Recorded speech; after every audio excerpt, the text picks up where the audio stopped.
Minds podcast. Growing up, oh God, growing up. How is your past impacting you today? Mags, why is it important? Welcome to the Talking Minds podcast. Life is a journey. My name's Marcus. My name is Mags, and together we will discuss how the endpoint isn't the destination. Welcome to episode 3 on the Talking Minds podcast. Growing up, oh God, growing up. How is your past impacting you today? Mags, why is it important to adult yourself? Oh, big question. I know.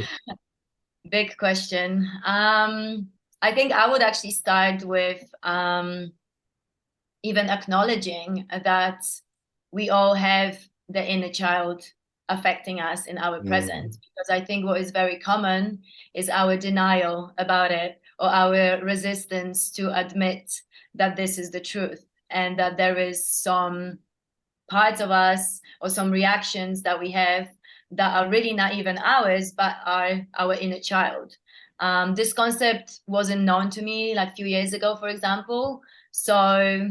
But that doesn't mean I didn't know that I have reactions that I was a bit perplexed about later on, for example, right? And I was like, why did I react this way? I didn't want to react this way. I'm not that person, or, whatever else I was saying. But at the same time, I wasn't able to stop it, to prevent it. I didn't know what to do with it. So I think that is why it is important to, when you say adult yourself, I think what you mean by that is to learn how to parent the inner child within us that we all have, right? And I think it's about choices as well.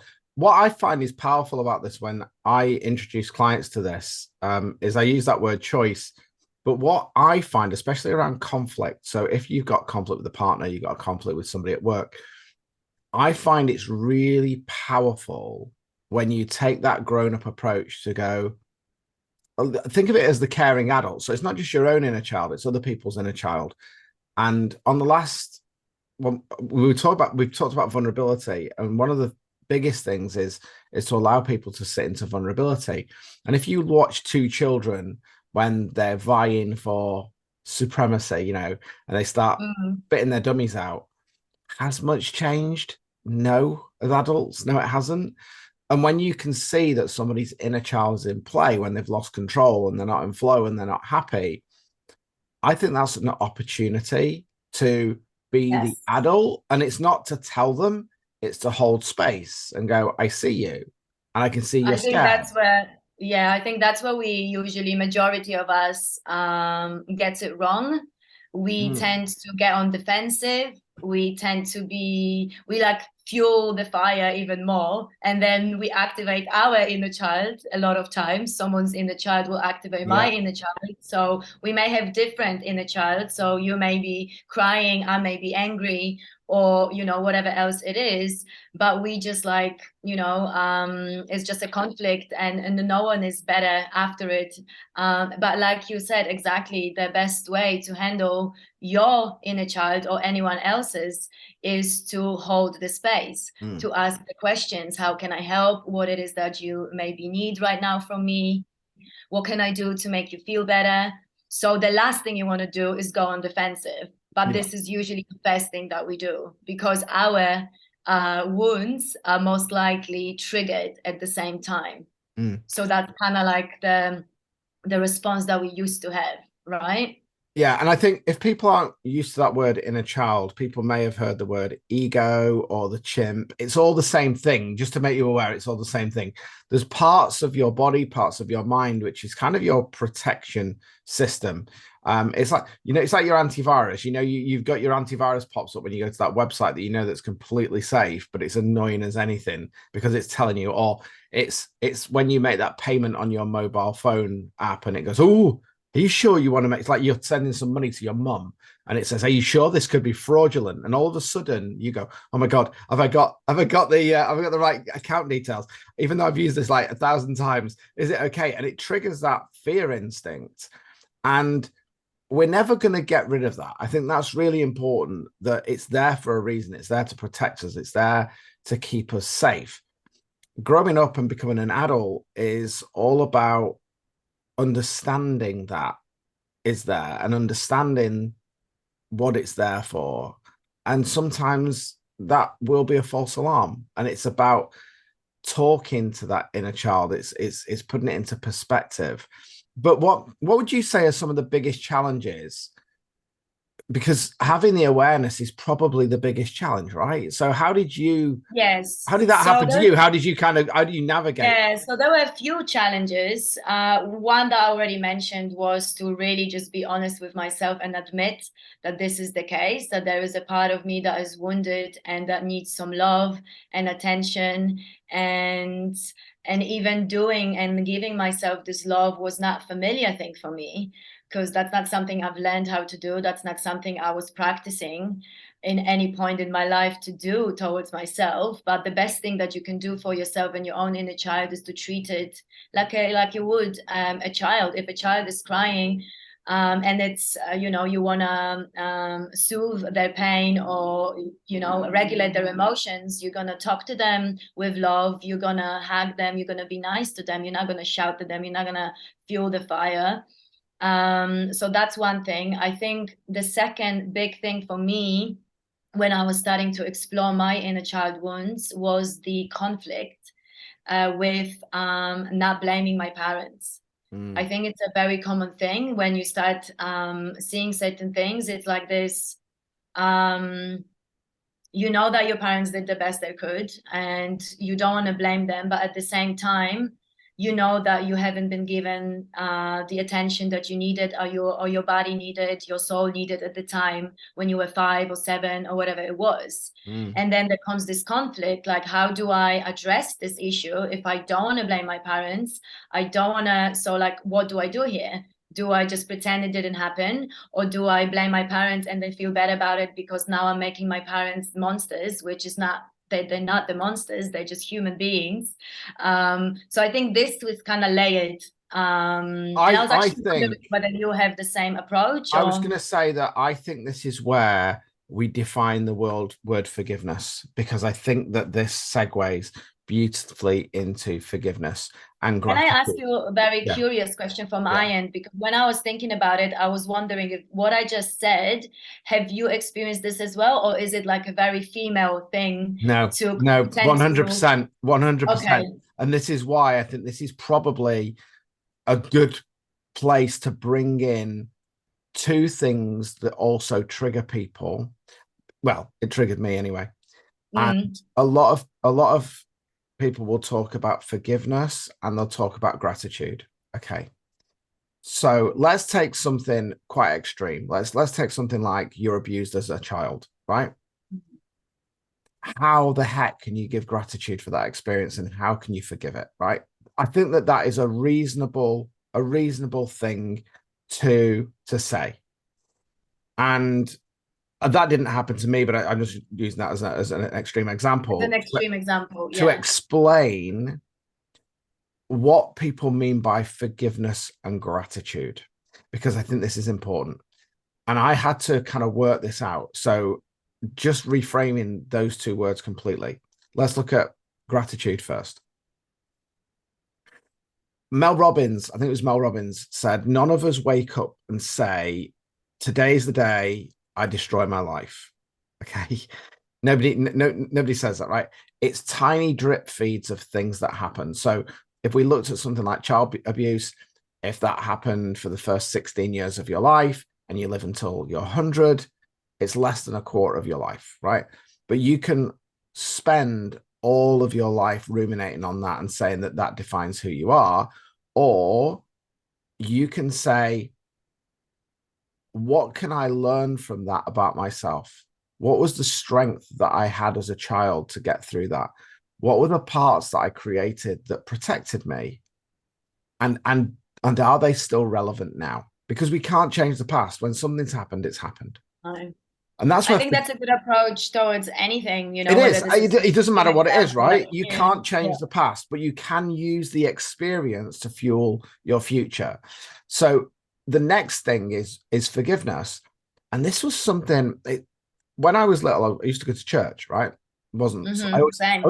I was one of those people that didn't really get church, very spiritual. And I think I've said this before. I always said to my mum, if God's everywhere, why do I have to come to church on a Sunday when I can talk to him anytime I want? Right. I know remove God and put the word universe. But off tangent there.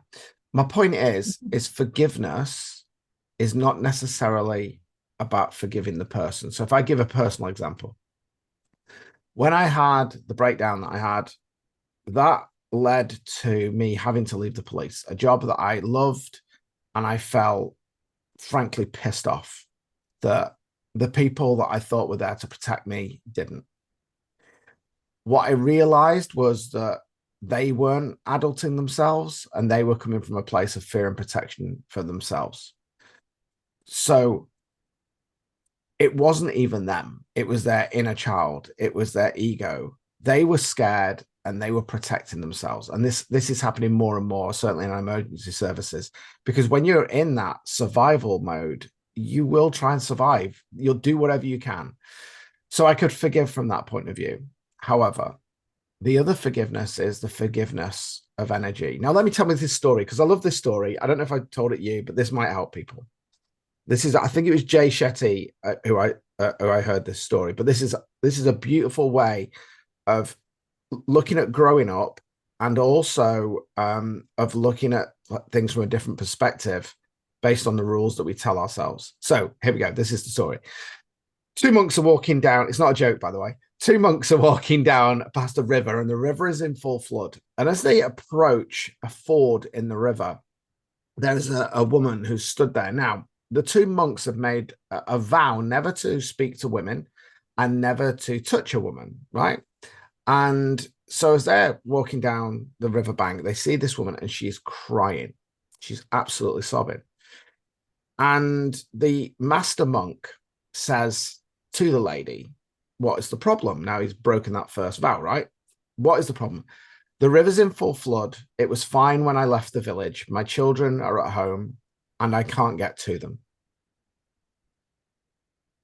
The master monk said, would you like me to help you? And the lady said, yes. She stopped crying. And the master monk put the lady over his shoulder, waded across the river, set her down on the other side. She said her thank yous, carried on her journey, and the master monk walked back. As he walked back, he noticed his apprentice was not happy because he'd broken the rules. They continued walking, and the master monk said nothing. They walked for 2 hours.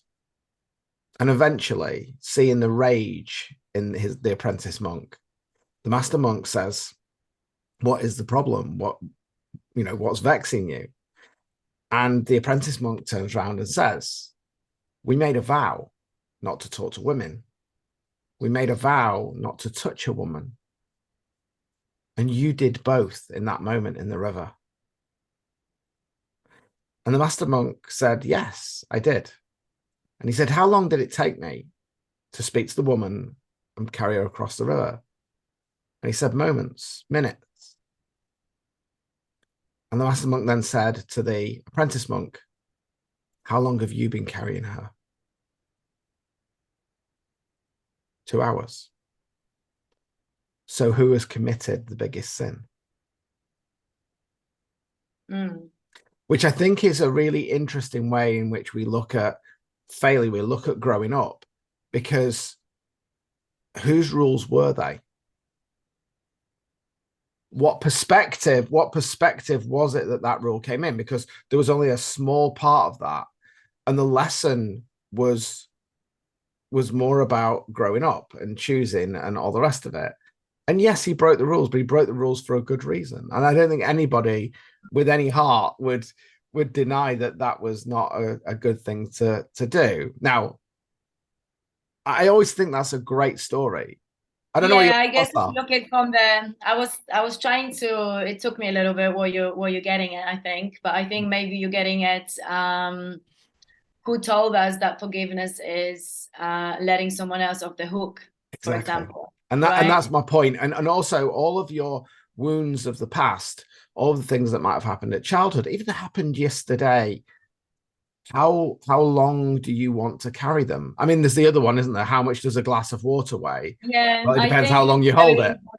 Yeah, it's very important to remember that forgiveness, or like rather even the other way, if you look at it the other way, if you hold grudges, if you hold that resentment towards someone because you're not able to forgive them, then it's only hurting you, Mm, because you are carrying this with you. You are the one that are constantly in this energy of like lower vibrations, yeah. and you are really blocking yourself from moving on and going into the higher vibrations as well. So I get it. It's a very, it's a difficult concept sometimes, especially if something bad happened to Yeah. you, or someone did something that you really not approve of. Then that's, I think, where we get the most conflicted about forgiveness. But yeah, I've done various ways approaching different types of forgiveness that I had to do with situations in my life. And it took me a little bit, but finally it clicked. I was like, yeah, I'm really just hating myself here. Mm, No one else is carrying this weight with me of yeah. and even, if you see it, if it clicks for you, you're probably going to finally see that as you punishing yourself in Yes. a way, because you are not able to let go of the past, Mm, probably. And so then you can ask yourself, why is it? Can I not forgive this person because I actually haven't forgiven myself? When we look at the mirror, yeah. maybe that's the reason you're not able to forgive someone, because you haven't forgiven yourself, that you let that happen, that you did something maybe that caused this, or you didn't know how to react to it, or there's various stories that we tell ourselves why something happened to us, especially. I've got a really And good story as well. Another story. This is a real story, a client story. And mm, she her dad was in the Royal Air Force. And we found out after this is what came out afterwards, but found out that dad was an engineer and worked in World War II. So she was an older lady that I worked with. Dad was an engineer, and he would come home when she was little. He would come home at night, and he would be drunk, and he'd be quite abusive towards mum. Never abusive towards her, but she heard the shouting. She heard, and her thing was she could never do anything about it. mm, But this was something that came out of, so we did something called dialogue with the hurter, which is where we swap roles and have that conversation about how that situation made you feel and all the rest of it. And this was so phenomenal that came out. And basically it was this, and she'd never realized this, and it clicked. He worked as an engineer in the, as I say, in the RAF. And the RAF is the only military thing where the officers get sent out to war. And what it was, all of that anger, all of that pain, everything that he was drinking and he was taking it out on his wife was down to mm. this.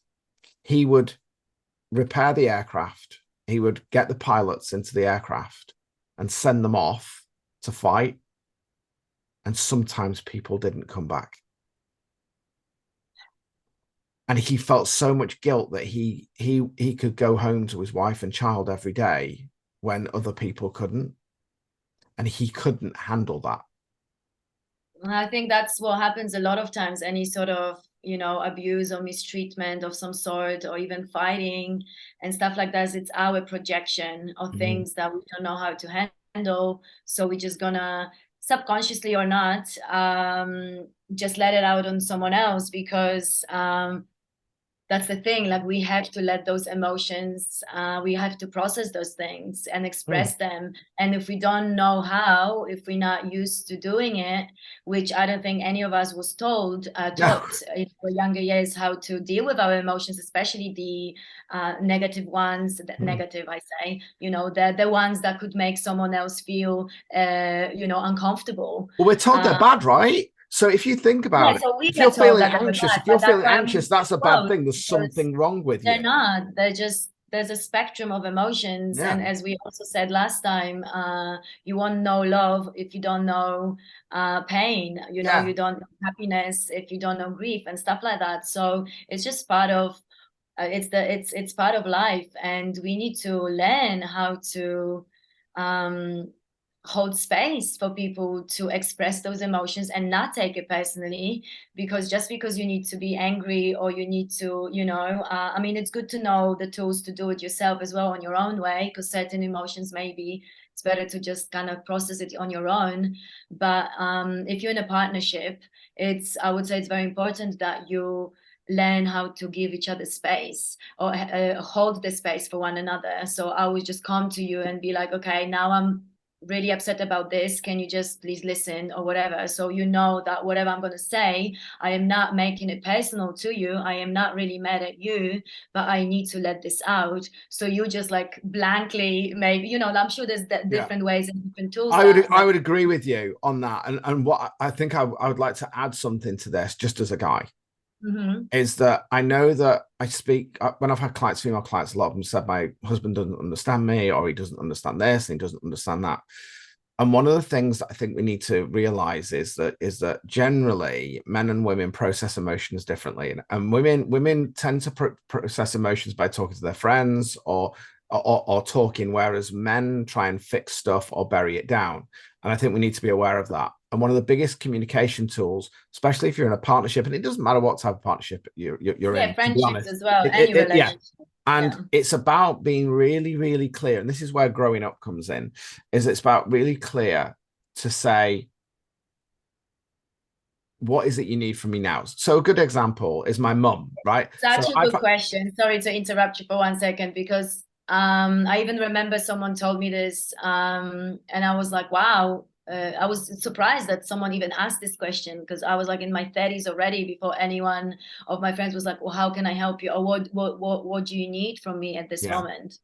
It's such a question that, we should all know this question. And this is exactly how we should react to, if we want to help a friend or a husband or a partner.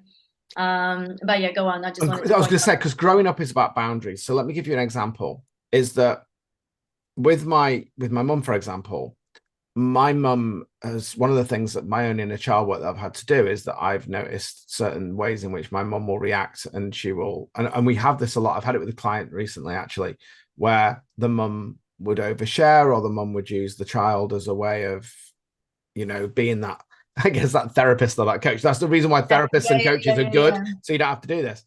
And what I used to get triggered by that quite a lot, right? And as I started to understand, right, okay, what can I learn from this? What is it that I need to put in place? This is adulting yourself now, okay? And the way that I looked at it, I just asked this question, and I used to say, okay, can I just stop you? Do you want me to give you a solution, or do you want me to just listen? And that was something really powerful. Now, if it was, I just need you to listen, because I didn't want that energy if I was on the phone. Hopefully my mum won't listen to this podcast, but and by the way, this is no different to anybody else's parents. We all have this thing. I would just put the phone to the side, and I wouldn't, because I knew that all my mum wanted was to release that energy. She didn't want me to. And I'm actually curious, how did she react to that question the first time you asked her? Because I would say, I mean, I have an opinion, but yeah, how did she? So the way in which, I have something called a confrontational conversation model. So it goes like this. You say what you love about somebody first. Then you say what you've learned about yourself. And then you make the request. And the request cannot be, you can't blame, punish, or anything like that. So it would have gone something like this. Do you know what, Mom? I really appreciate everything you do for me. I really do that. But one of the things that I've learned is that I can see that you're in a lot of pain, and this is really difficult for me to kind of take this on as your son. You're my mum, I'm your son. It doesn't matter how old I am. What I'd just like to request is that you're really, really clear on your intention and why you need to share this with me, because my default is to try and fix and give information. That's why I'm a coach.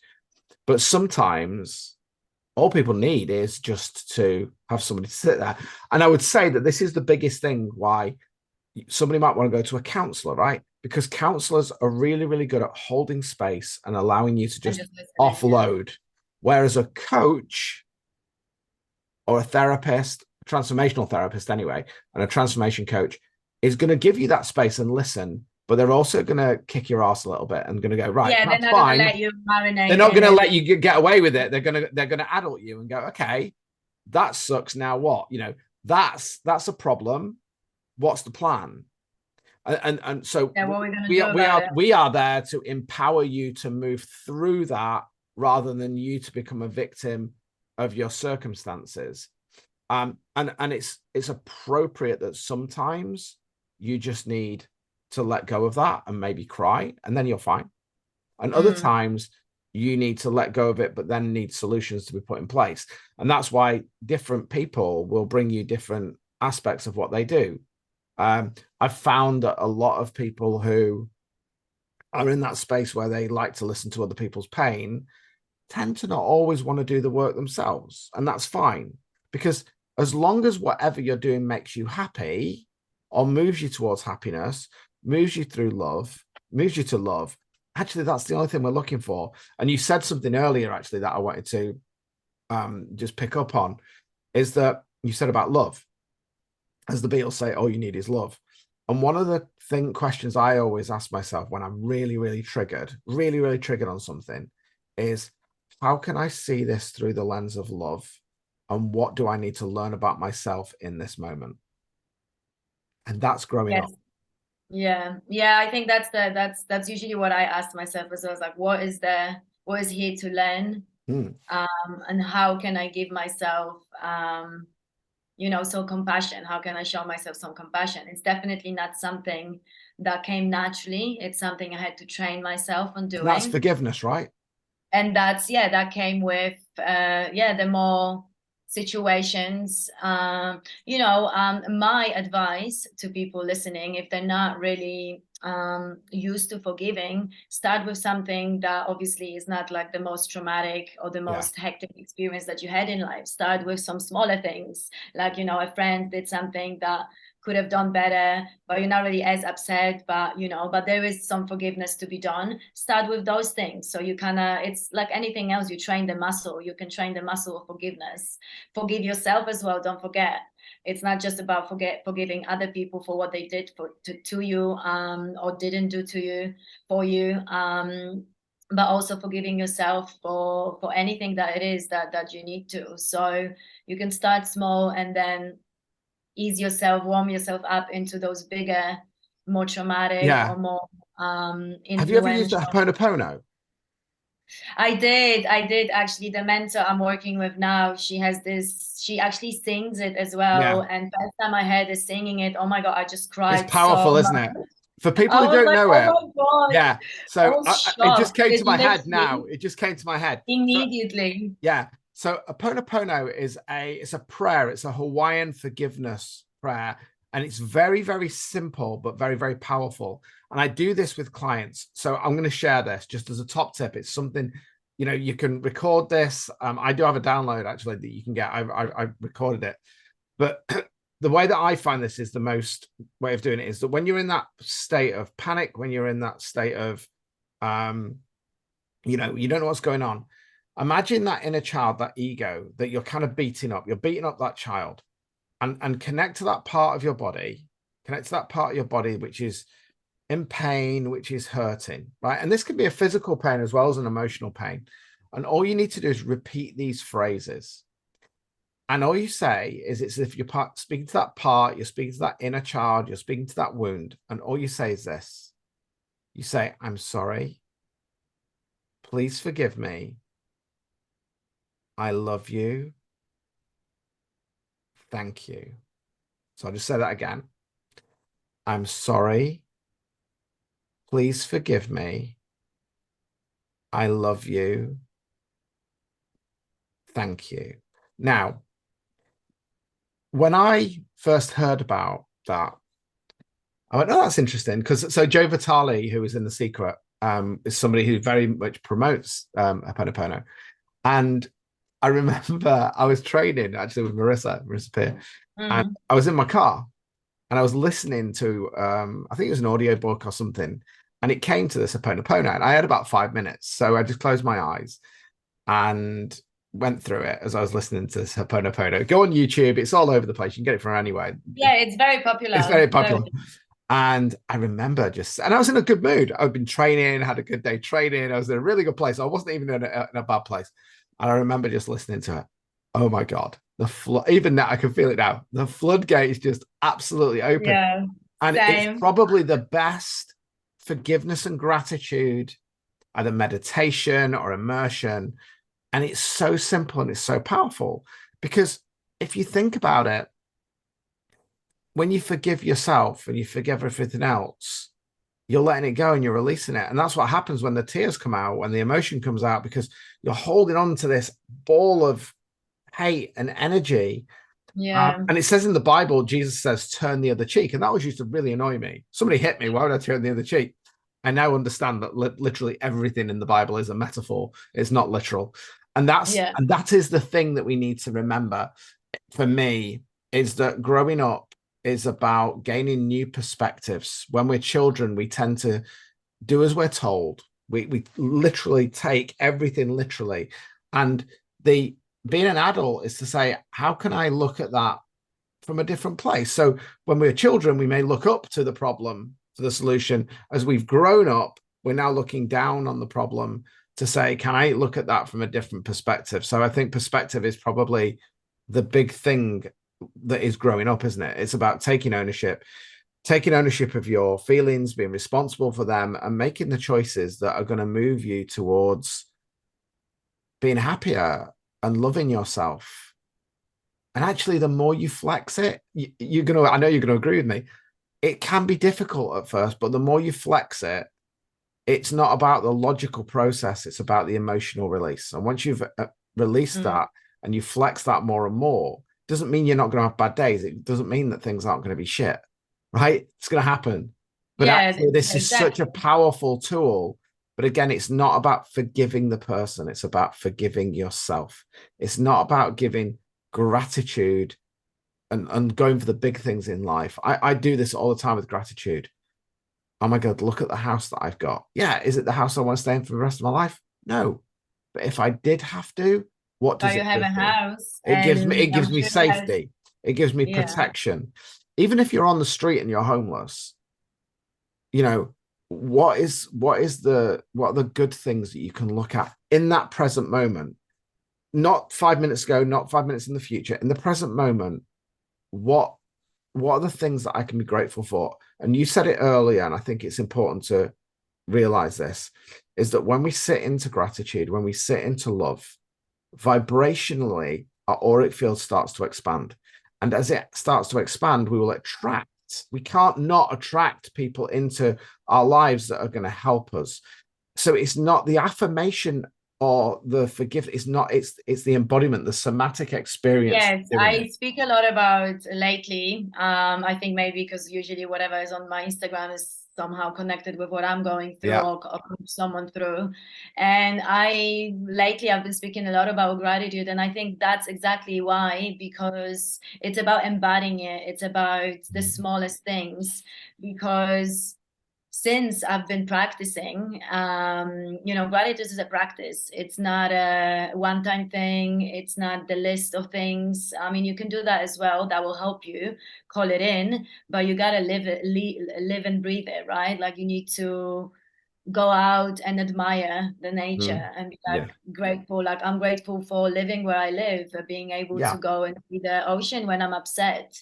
I'm grateful that, like my knee maybe is not healed 100%, but I can do boxing, I can do stuff around it. So Yeah. I am grateful for that, rather than focusing. So it's again focusing on the good things rather than the bad things, because whatever you're focusing on is going to multiply. Mm. So if you focus on the lack, or you don't have, or what you don't want to have, that's what you're going to see, that's what you're going to bring in. Yeah. So by, even if you don't know exactly what you want to call in, just start with small things that you have, because that will bring your vibrations higher. That will Yeah. attract more of the good stuff, because you're already grateful for what you have, and you don't really need to have I mean, it's kind of like subjective thing anyway, because for you, abundance may mean something different than to me, and Exactly. Exactly. They're just, and I think we flip that the other way as well. Because this is really gonna segue into the next episode that we're going to do, which is all about kind of screw fear. and do it anyway. You know, why failure is important, why all of these things that we go through are really important to fuel our future.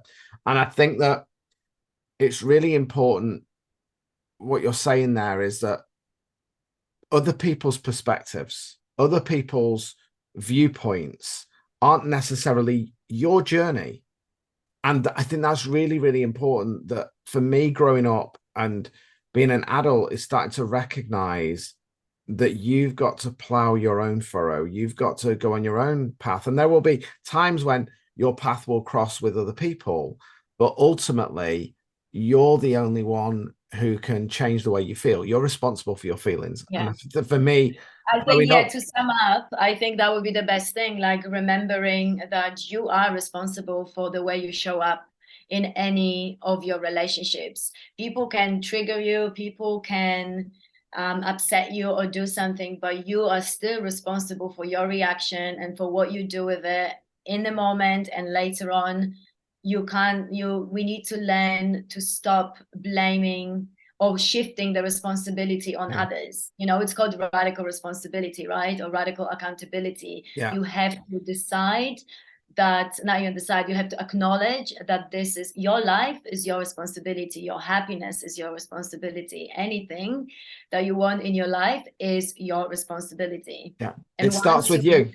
This, and then you really like empower yourself with that sentence, because whatever then happens, you're like, okay, well, what can I do? Or what did I do here that I could have done better? You immediately go into like, what can I do here? Instead of, because if I'm like, oh, well, Marcus did this to me, so like I can't change my life now, because until Marcus changes this, you know, like then I give the power to you rather than have the power within me. And we always have the power within us. And I think my top tip as we kind of wrap this up, because this leads beautifully into the next episode, which is about screwing fear and doing it anyway, is if I was going to give a tip now as we wind this episode up, it would be, you can easily halve the problem that you're facing if you say, what can I control and what can't I control, and only focus on what is within your control. Other people's feelings are not in your control. Other people's actions are not in your control. However, if you focus on what's in your control, what you can do is influence that situation. And I want to leave this with probably one of the best quotes that I love, which is from Nelson Mandela. So when Nelson Mandela was jailed in Robben Island, I think it was a 3 foot by 3 foot cell, and his jailer every day would beat him and, would, treat him horrifically. And when he became president of South Africa, his guest of honor was his jailer. And a lot of people just didn't get that. They couldn't understand, why is it that the jailer is your guest of honor? And he said that if I didn't forgive that man for what he did, I would spend the rest of my life in that jail cell. And what came out of that was an extremely strong friendship, because what Nelson Mandela did, he said, was despite that, he looked through that situation through the lens of love. And that's why he was a great leader. And that's why people loved him, because he learned self-love, self-compassion. And out of all of that pain and out of everything he went through, he became one of the greatest leaders on the planet. And I think that that is a perfect place to leave it. And we'll pick it back up, this conversation, in the next episode about screwing fear and doing it anyway. Yay. So until the next time on the Talking Minds podcast, we will see you very, very soon. Bye-bye. Bye.